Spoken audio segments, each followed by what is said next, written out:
Hello all and welcome back to my own channel, Lovely Healers Aisha's channel.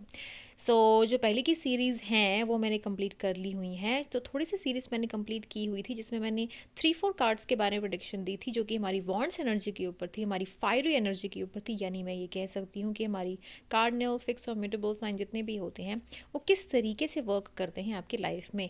लेकिन जो मेरा नज़रिया है और जो मेरा तरीका है वो बिल्कुल डिफरेंट है। और उसका तरीका मेरा डिफरेंट इसलिए है क्योंकि मैं जब भी कोई कार्ड देखती हूँ तो वहाँ पे कलर्स, वहाँ पे जो उनकी एनर्जी है, साथ में उनका जो एक कप एनर्जी है, और जितनी भी आपकी कुंडली में जितनी भी ग्रह नक्षत्र होते हैं तो वो जितने भी मुझे कार्ड में दिखते हैं तो मैं उसी हिसाब से अपनी प्रोडिक्शन देती हूँ। आज की जो होने वाली प्रोडिक्शन वो होने वाली है कप्स की एनर्जी के ऊपर। तो कप्स की एनर्जी जब हम कैरेट कार्ड में देखते हैं तो 3-4 एनर्जीज हमारी निकल के आती हैं, एयर, वाटर, अर्थ साइन, ठीक है, और फायर। तो जितनी भी 4 एनर्जीज होती हैं उनको डिवाइड किया होता है कप्स की वॉन्ड्स में, कॉइन्स में यानी पेंडिकल एनर्जी में, और स्वॉर्ड्स में। लेकिन जब मैं अपने हिसाब से इस चीज़ को देखती हूँ तो जब मैं मेजर अरकानास को भी देखती हूँ तो वो एक मिक्स्ड जो साइन मुझे देते हैं, जो एक पोजीशन जो मुझे दिखाते हैं लाइफ में, कोई नज़रिया दिखाते हैं किसी इंसान के भविष्य को प्रिडिक्ट करने का और किसी इंसान के बारे में बताने का। तो वो चीज़ बहुत ही एक डिफरेंट वे से मैं देखती हूँ उस चीज़ को। और एक प्रिडिक्शन जब मुझे दिखानी होती है तो वो एक प्रिडिक्शन बहुत ही एक इस वे से होती है कि आप हर एक चीज़ को मिक्स करके उसमें एक डील करके उसको सामने बताते हो। तो आज इमोशनल लेवल पे जो चीज़ होने वाली है, यानी कि हमारी कप्स की एनर्जी के ऊपर जो चीज़ होने वाली है, तो वो हम उसको थोड़ा बताएंगे।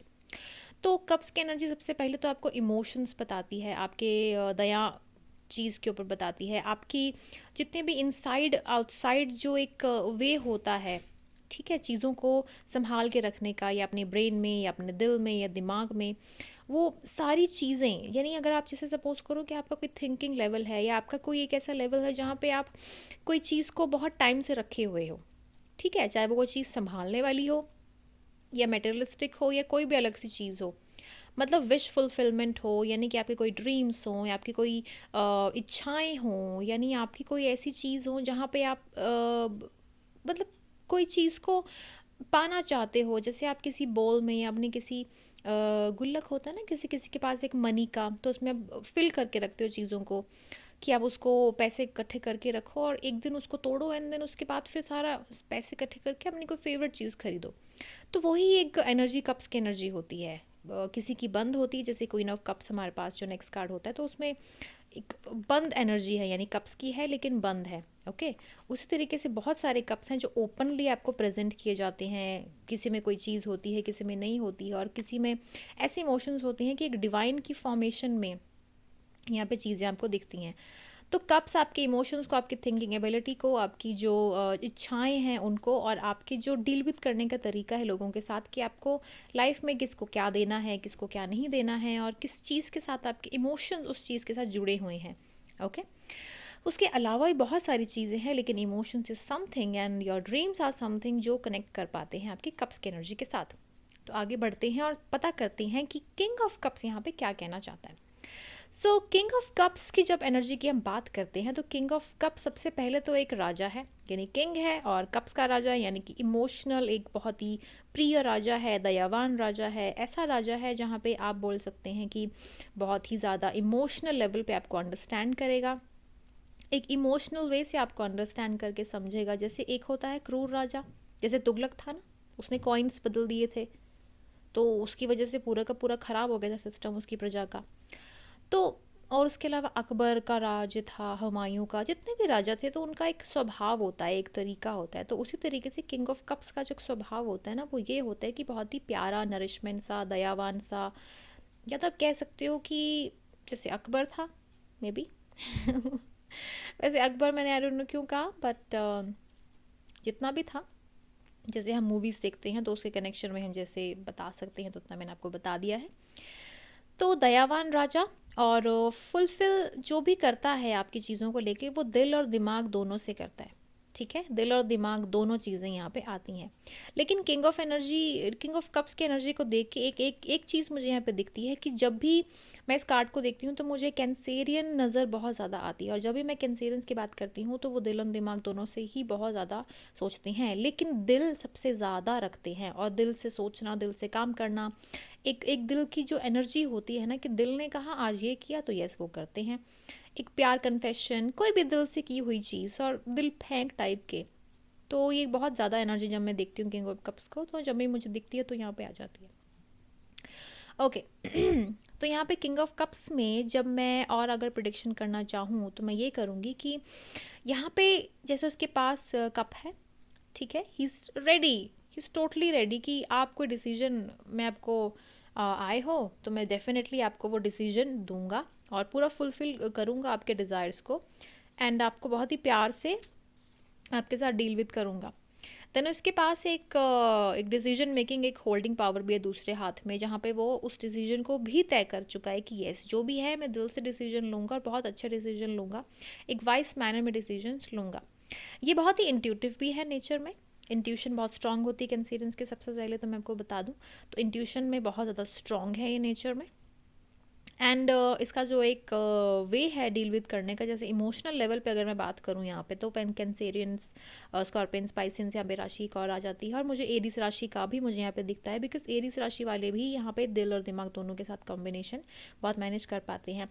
अब जैसे यहाँ पे लाल रंग है, यहाँ पे ग्रीन कलर है, यहाँ पे पीला रंग है, ठीक है। और देखो आसपास यहाँ पे रिवर सी बनी हुई है, रिवर है, अब ये ग्रीन कलर की है। जैसे जैसे देखो सबके पास जैसे डेक आता है ना, तो उसका कलर, उसका जो एक शेप होता है ना, सब डिफरेंट होता है।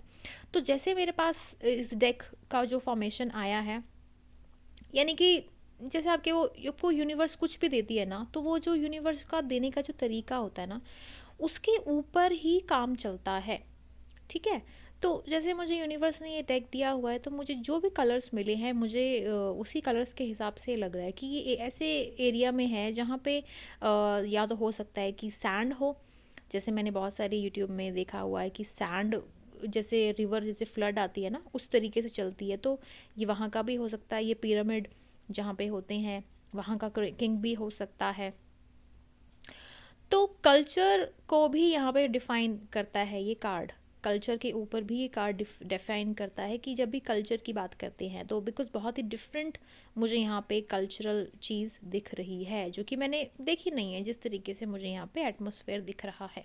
ओके तो यहाँ पे सिर्फ मैं आपको बता रही हूँ कि प्रिडिक्शंस किस तरीके से आपको देनी है और आपका जो दिमाग है वो किस तरीके से यहाँ पे अप्लाई होना चाहिए। अब अगर बात करें यहाँ पे कि बैलेंस बना के रखेंगे हर चीज़ के ऊपर, तो यहाँ पे बैलेंस बना के रखना थोड़ा सा मुश्किल है, बिकॉज इमोशनल लेवल का कार्ड है, तो ये बहुत नेगेटिव एनर्जी है यहाँ पे इस चीज़ के ऊपर। अब बैलेंस इसलिए भी नहीं है क्योंकि जैसे ये पानी है, अब बैलेंस पानी में कैसे बनेगा, पानी की लहरें जैसी होती हैं, जिस तरीके से बैठे हुए हैं, तो लहरों के हिसाब से बैलेंस कैसे बनेगा, तो बैलेंस होना बहुत मुश्किल है। और इमोशंस में कभी बैलेंस होता भी नहीं है, क्योंकि इमोशंस हमारे मून के साथ जुड़े होते हैं, और मून इसीलिए मैंने फिर कैंसेरियन जो राशि है उनके साथ जो मैंने जोड़ दिया। ओके अगर मैं कुंडली की बात करूँ, तो कुंडली की अगर मैं बात करती हूँ, तो जब मैं कुंडली के बारे में बात करती हूँ तो यहाँ पे मुझे बहुत सारे साइंस दिखते हैं, बहुत सारी चीज़ें मुझे यहाँ पे नज़र आती हैं। 4th हाउस दिख जाता है सबसे पहले, तो मुझे यहाँ पे 8th हाउस बहुत स्ट्रांगली दिख जाता है। 2nd हाउस मुझे पता नहीं क्यों बहुत ज़्यादा दिख जाता है यहाँ पे। बहुत ही फैमिली ओरिएंटेड पर्सन है, बहुत ही चैरिस्ड पर्सन है। जब भी किसी के लिए लव रीडिंग में कार्ड आएगा तो बहुत ही ऐसा कार्ड आएगा कि बहुत ही लविंग, केयरिंग हस्बैंड या फिर प्यारा सा पति होगा, रिस्पॉन्सिबिलिटी निभाने वाला होगा। तो लव रीडिंग में और एज अ मैरिज कार्ड के लिए जब ये चीज़ आती है तो ये बहुत लकी जैसे मानते हैं किसी गर्ल के लिए लाइफ में, तो बहुत अच्छी चीज़ आती है, बिकॉज हर गर्ल को चाहिए कि केयरिंग लविंग हस्बैंड आए। ओके और उसके अलावा जब मैं बात करूँ कि हेल्थ के लिए कैसा आएगा, तो हेल्थ के लिए भी मैं कहूँगी कि आपके अप डाउन आएंगे, जिस तरीके से इसकी एनर्जी मुझे यहाँ पे दिख रही है। फिर जब बात करें करियर प्रेडिक्शन के लिए, करियर प्रेडिक्शन के लिए यहाँ पे आपको मैं स्ट्रॉन्ग कार्ड यस, थोड़ा सा मानूंगी मैं, बिकॉज यहाँ पे ऊपर जैसे इसकी जो कैप है, कैप में दो वाइट कलर के यहाँ पे एक तरीके से जोड़ हैं, और जोड़ जब भी हैं तो मुझे चंद्रमा का इफेक्ट यहाँ बहुत स्ट्रांग दिख रहा है, तो यानी कि माइंड पे इसका कंट्रोल है। इट्स नॉट लाइक कि उसका माइंड पे कंट्रोल नहीं है, लेकिन इमोशंस थोड़े से प्रॉब्लमेटिक हैं, तो यहाँ पे थोड़ा सा अपने आप को बैलेंस बनाने की ज़रूरत है। तो ओवरऑल देखें, लव रीडिंग में बहुत अच्छी चीज़ है, तो लव रीडिंग के लिए बहुत ही बेस्ट कार्ड है ये। सो किंग ऑफ कप्स एनर्जी यहाँ पे आपको बहुत एक स्ट्रॉन्ग, ब्यूटीफुल, वाइब्रेंट और ग्लोइंग एनर्जी दिखाती है, जो कि इमोशंस को लेके बहुत स्ट्रॉन्ग है। डिसीजंस बहुत ही अच्छे लेंगे, प्रजा के हित के लिए लेंगे, यानी कि आपके स्ट्रॉन्ग डिसीजंस होंगे लाइफ में, लेकिन आप इमोशनल लेवल पे बहुत स्ट्रॉन्ग डिसीजंस लोगे जो लोग बहुत अच्छे से मानेंगे, और आप इस किंग की तरह डेफिनेटली आप एक अच्छी पोस्ट पे होंगे। तो चलिए नेक्स्ट कार्ड देखते हैं हमारे पास कौन सा है नेक्स्ट कार्ड। तो नेक्स्ट कार्ड हमारे पास है क्वीन ऑफ कप्स। तो जब हम क्वीन ऑफ कप्स की बात करते हैं, तो क्वीन ऑफ कप्स हमें क्या बताती हैं? क्वीन ऑफ कप्स हमें बताती हैं एक तो इंट्यूटिव पावर, जस्ट लाइक हमारा queen of king of cups. Intuition बहुत स्ट्रांग है। अब देखो यहाँ पे बच्चों की बहुत सारी चीज़ें हैं, तो यहाँ पे बच्चे हैं भी नहीं भी कुछ पता नहीं चल रहा, लेकिन क्वीन का ध्यान अभी भी कप्स के ऊपर है, यानी कि उसकी डिज़ायर्स जो हैं बहुत ही स्ट्रांग है। और क्वीन का आपके लेग्स देखो, क्वीन के लेग्स ऐसे लगते हैं कि जैसे बंधे हुए हैं, यानी कि वो बंधी हुई है।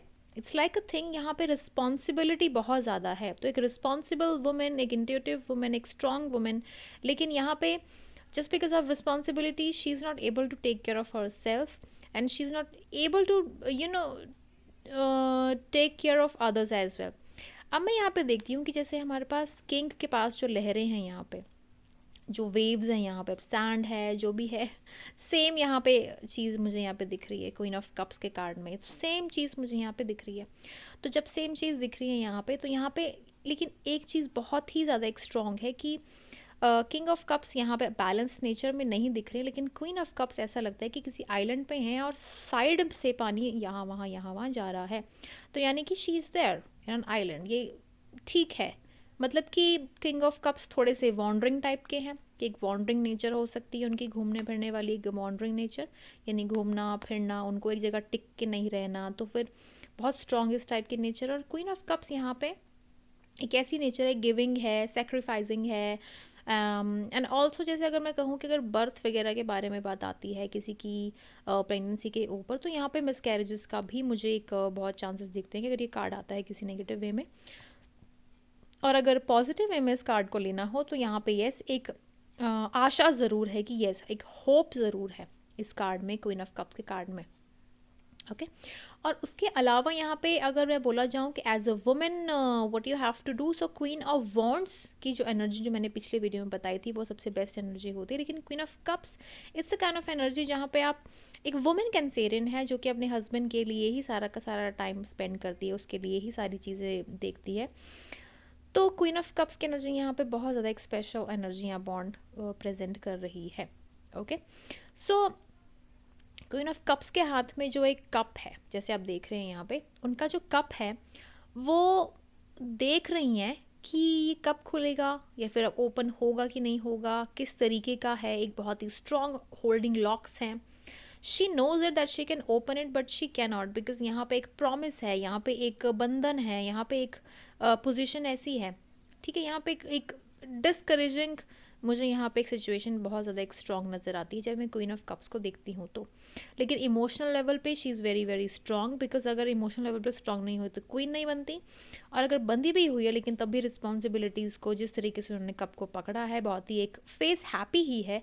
तो I think she is a kind of woman जो बहुत सेक्रीफाइसिंग है for others also, and for herself she is not that much, so for others she is very good.